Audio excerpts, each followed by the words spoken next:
women around the world, human rights, empowerment, and the fight against chauvinistic society.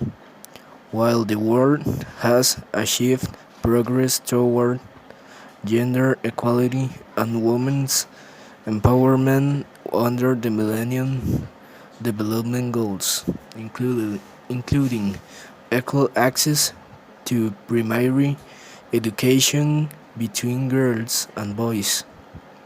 Women and girls continue to suffer discrimination and violence in every part of the world. Gender equality is not only a fundamental human right, but a necessary foundation for a peaceful, prosperous, and sustainable world.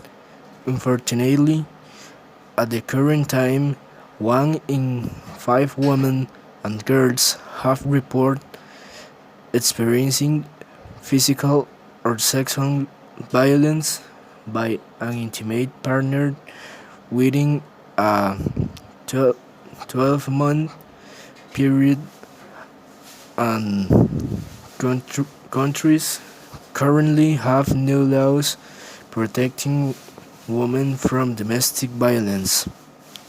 Progress is occurring regarding harmful practices such as child, child marriage and FGM or female genital mutilation,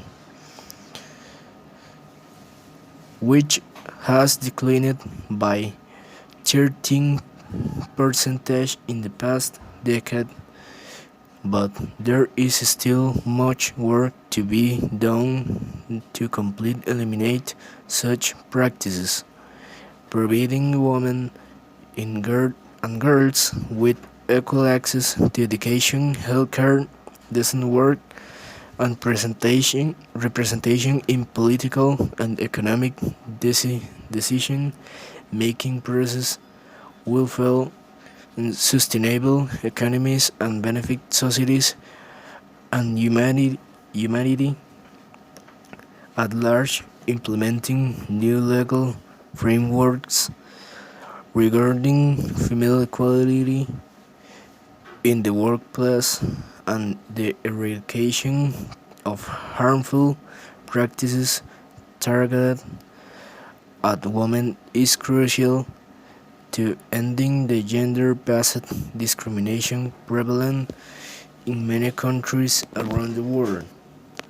After the end of Second World War and the failure of the League of Nations in 1945, the international community gave its approval for the creation of the United Nations, an organization established to ensure world peace and security.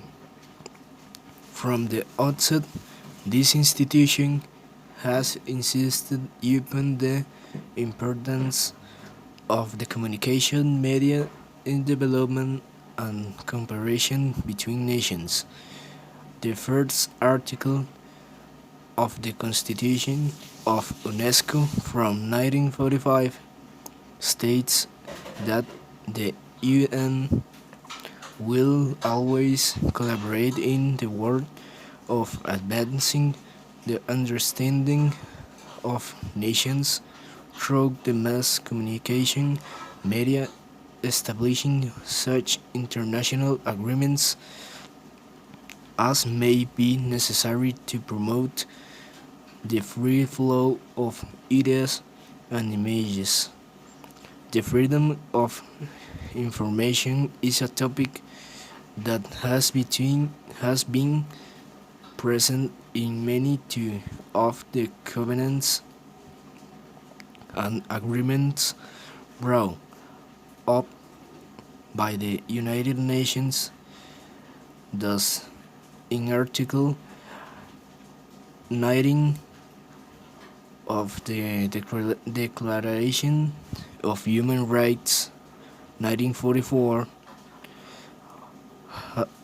as well in the International Covenant on Civil and Political Rights of the International Convention on the Elimination of all forms of racial discrimination and of the International Convention on the Suppression and Punishment of the Crime of Apartheid.